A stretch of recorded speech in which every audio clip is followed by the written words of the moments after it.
Дурага мен дагы бул жерде бир демилгечи катары болот атам. Бирок ошол эле кезде бул мындай суроо болот атат да. Ты горнорудный карабалтинский комбинат. Ошол жабылабы бул мыйзам кабыл алса. Вот мен өкмөткө ушундай суроону берип атам да, себеби бул жерде биз не допускается ввоз на территорию Кыргызской республики ураносодержащих и торисодержащего сырья и отходов дейт.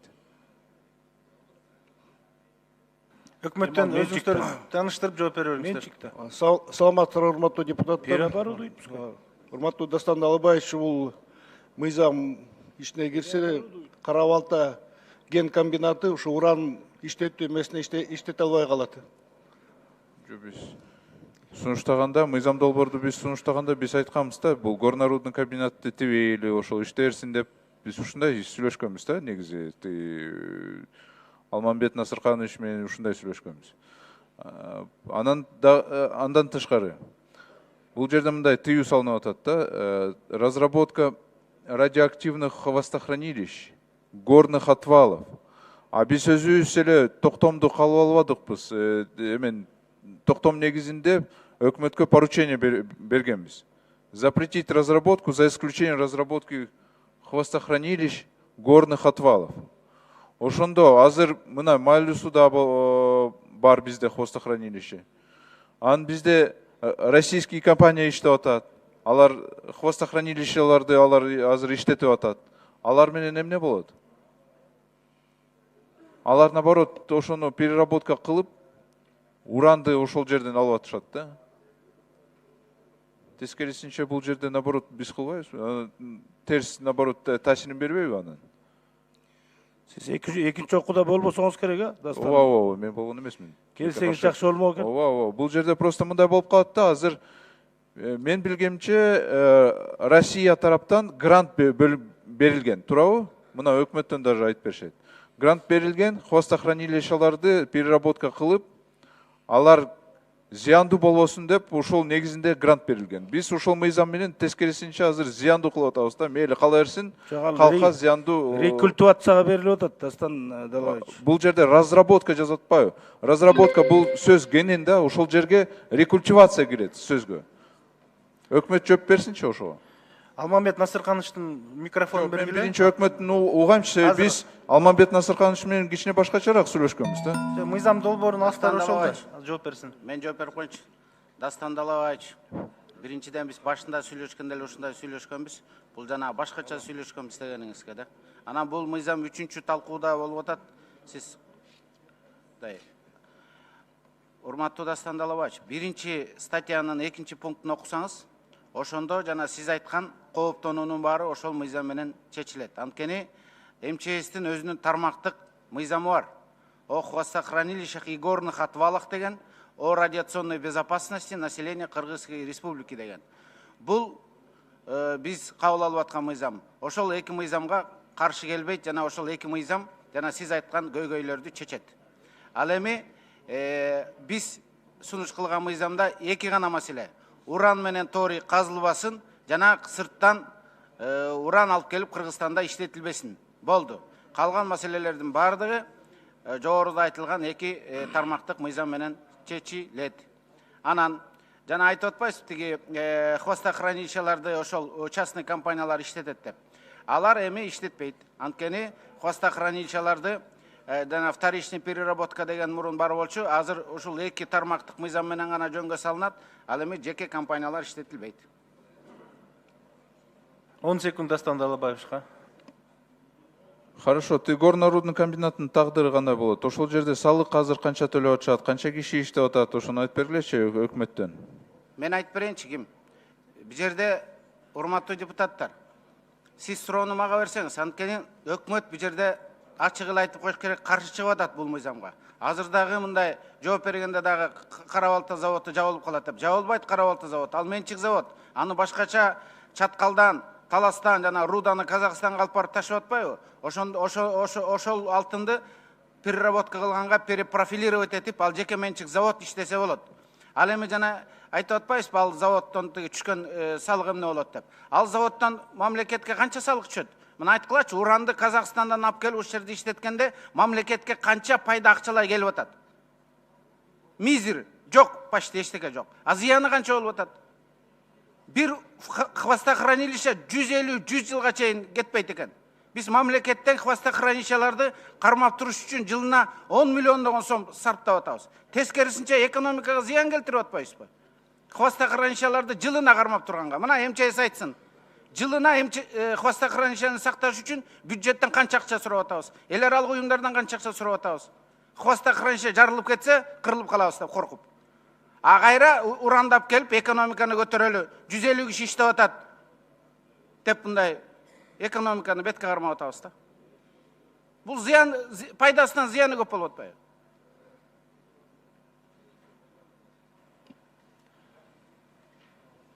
Он секунд бергиле Дастан Далбаев. Дастанбек Артисбекович, мен өкмөттөн сурасам, бияқта жооп бере атышат да. Мен иштетүүгө тыюу салынганга каршы эмесмин. Мен КГК боюнча сурап атам да. Өкмөт айтпайсыңар, разработка менен переработканын айырмасын билеби? Ошону айтып коелачы. Хвостохранилище деген бул переработка. Разработка казып алуу. Эки сөз менен айтып койсоңор. Азыркы айтылган маселе боюнча бул жерде биз закондун долбооруна 2 сунуш бергенбиз. Биздин сунушубузду эске алган бул жерде. Депутаттар туура айтат. Мына жерде статьянын, биринчи статьянын 2 бөлүгүндө бул жерде так жазылган. Бүгүнкү күндөгү хвостохранилищелерди рекультивация кылып иштеткенге бизге уруксат берилген бул жерде. Кара-Балта кен комбинаты боюнча айтып коет элем. Бул Кара-Балта кен комбинаты 2015 жылдан бери Казакстандан сырье ала албай калгандыктан ушул комбинатка эме кылышкан, инвестициялар кылган $15 миллион. Ошол Кызыломполдогу Россыптарды иштетсе, бир жылда мисалы 1000 тонна уран өндүрсө, ошондо $70 миллион жакын продукция алынмак, андан 500 миллион сомго жакын налог төлөнбөк. Эми бул мыйзам ишке киргенден кийин анда бул жумуштардын баары токтоп калат, токтотулат. Көрмөнөн лоббировать этип атат. Рахмат. Кийинки сөз депутат Примов Улан Бердибаевте. Рахмат, Дастанбек Артисбекович, саламатсыздар, урматтуу депутаттар. Бүгүнкү күнү бул мыйзам долбоор 3-чү окууда, 2-чи окууда дагы өзүбүздүн оюбузду айтканбыз. Урматтуу депутаттар, мына өкмөт дагы айтып атат. Негизинен мен дагы бир жолу айтам, ар дайым айтып келемин, уран, торий биздин биосфералык экозоналарда иштешпешине мен макулмун. Бирок жалпы территорияда, жалпы Кыргызстанда иштебесин деп баарына запрет коюп коюш бул канчалык туура? Эгерде бардык технологияларды сактап, эгерде тиешелүү төлөмдөрүн төлөп берип атса, биз эмне үчүн жок дешибиз керек? Эми биз баягы жогоруда айтылганда экономиканы бетке кармап атасыңар дейт. Бирок экономика болбосо, мамлекет өнүкпөйт, эл өнүкпөйт. Ошон үчүн мен чакырып кетер элем, мына биздин өкмөттүн өкүлү, ГКПНдин өкүлү отурасыздар. Сиздер дагы так айтсаңыздар, так жооп берсеңиздер туура болмок да.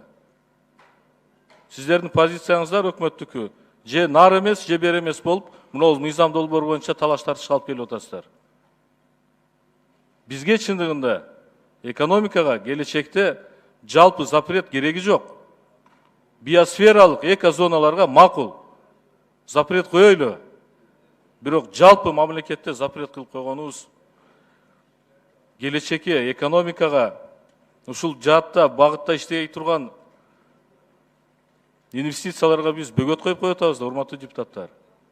Ошону бир эске алсак жакшы болмок. Рахмат. Рахмат. Кийинки сөз кайрадан депутат Бекешев Дастан Далбаевте. Через мен толук маалыматты алган жокмун. Мен КГК боюнча сурагамда тыюу салганга мен каршы эмесмин. Бирок мен билгемче КГК башка өлкөлөрдөн алып келип бул жерде переработканы кылган. Алар азыр мына айтып атышат, ушул мыйзам күчүнө кирсе эле биздин завод жабылат. Анда алар сотко кайрылса, Мына сиз өзүңүз мына өкмөттүн айтып атасыңар. 15 миллион доллар инвестиция болду. Мейли, кызым Омпол уже иштебей жатат. И иштебейт, иштетпейбиз аны. А бирок алар башка жерден алышпайбы? Туурабы? Казакстандан алатат. Туура айтасыз, бирок могу эме жанагы экинчи стадияда не допускается ввоз уран содержащий сырья деген сөздү алып койгонго эме киргизгенбиз, бирок ал колдонгон жок. КГК канча салыкты төлөп атат айтсаңызчы? 2018 жылда канча төлөгөн? Канча ошол жерде жумушчу орундар бар? Ошону айтсаңызчы, так маалымат, цифраларды айткылачы. Азыркы маалда комбинатта сырье жоктугунан иштебей турат. Иштебей турат. 150 киши числится эмедечи комбинатта. Бул иштетүүгө 300 орундан көп киши жумуш орундар бар да комбинаттачы. Бирок сырье жоктугунан иштете албайт. Салык төлөнбөйт, компания иштебейт, туурабы? Азыркы маалда ошондой сырье жоктугунан иштей албай атышат. Сотко кайрылыш мүмкүнбү ошол мыйзам күчүнө кирсе? Мүмкүн. Так, силердики позиция кандай? Биздин позиция ошол, биз өкмөттүн кортусунда көрсөткөнбүз, ушул мыйзамдын ичинде жана торий содержащий сырьего уруксаат берилсин, сырье деген эмени алынсын, андан жанагы рисктер компания изилдөө жасаган компаниялар, кара балта компаниялар сотко бериш эмеши ошол рисктер бар деп көрсөткөнбүз өкмөттүн кортусунда. Урон канча болушу мүмкүн? Акча менен санагансыңарбы? Азыркы маалда бизде 6 компания лицензиялары бар уран боюнча. Алардын инвестициялары ар кандай эмеде, мисалы Кызыл Омполду айтсак, Юразия экен, ушул 9 жылдын ичинде 104 миллион сом салык түрүндө төлөндү өкмөткө. Андан тышкары жалпы инвестиция 300 миллион сомго жакын инвестиция жасалган. Ошол андан упущенный выгода болушу мүмкүн. Башка компаниялардагы лицензия алганда, мисалы Сары Жаста компания, алар аукцион менен утуп алган, 17 миң долларга аукцион менен утуп алган. Алардагы 5-6 жылдан бери инвестиция салып атышат. Ошол эмелердин Кечиресиз, Кызым Омпол боюнча биз тыюу салганда бул жерде премьер-министр өзү айткан, биз ошол Юразияга башка жерди таап беребиз же сүйлөшөбүз, варианттарды издейбиз деген да. Дагы эле маселе чечилген жокпу, э? Жок, бул мыйзам кирилсе, биз ошол жолдорду эметебиз. Мыйзам ишке кирсе, биз ошол жолдорду карап, эметип ошол чечүүгө аракет кылат өкмөт. Хорошо, ладно. Карбек мырза, мындай коомчулукка айтып койсоңуз, мамлекет ошо КГКга милдеттенме берди беле, же кепилдик берди беле? Иштетпесек сотко берсеңер утулуп калабыз дегендей кылып айтып атасыз да элге. Кепилдик барбы жокпу? Ал частный компания. Кызыл Омпол тоже частный компания. Каяктан мамлекетти сотко бериш керек?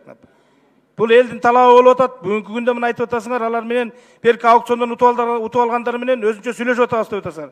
Кайта жооп берип атасыз, сотко бериш ыктымал, анан кийин ушундай коркунуч бар деп. Ал менчик да, өзүнүкү да. Ал профилирование кылсын.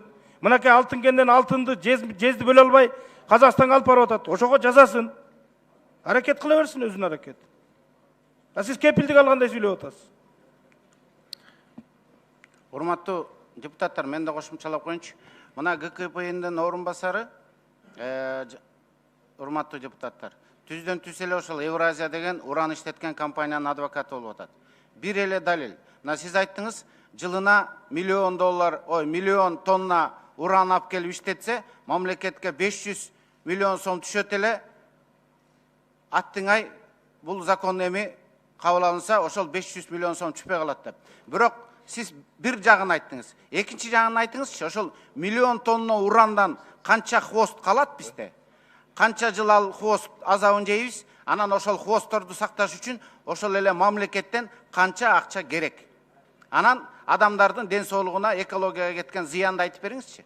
Ал жагын айтпай, бир жагын айтып атпайсыз. Ушу калыстык эми. Анан бул бир. Экинчиден, уже боло элек жатып эле биз уттурбайбыз кодобуз. Уттурбайбыз, бир маселе. Айтпайын дедим эле, айтууга туура келип атат. Евразия деген компания силердин шала кылыңардан ошолор менен жан тартып биргелешкени үчүн разведкага лицензия алып туруп, 400 тонна сырьену Кара Балтага алып барып иштеткен. 400 тоннаны алып барып иштеткендиги үчүн кылмыш жообуна тартса болот баарыңарды. Анткени алар разведкага гана лицензия алган. Разведка деген башка. Разведка жөн эле изилдейт ушул жерде барбы уран жок деп. Алар Кызыл Омполдон 400 тоннаны алып барып Кара Балтадан иштетишти. А силер унчуккан жоксуңар. 400 тонна уранды алып барып иштетип коюшту. Урматтуу Алмабек Насырканович, 1000 тонна, bir жылда 1000 тонна уран эме иштетсе деп айттым. Анан Кара Балта кен комбинаты 400 тонна концентрат алды. Концентраттын ичинде содержание урана 0,3%. Бардыгы 133 килограмм уран эме содержаниясындагы эмени алды. Анан алганы жанагы технологический исследование жасайт компания геологоразведочный учурунда. Ошол технологический исследование эмесинде ошо алганга уруксат берилген.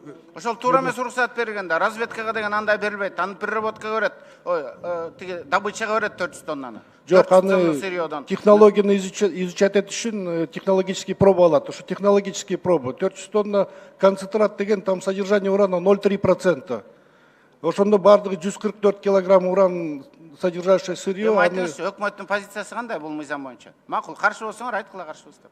Өкмөттүн позициясы жалпысан өкмөт колдойт бул мыйзамды. Все, бизде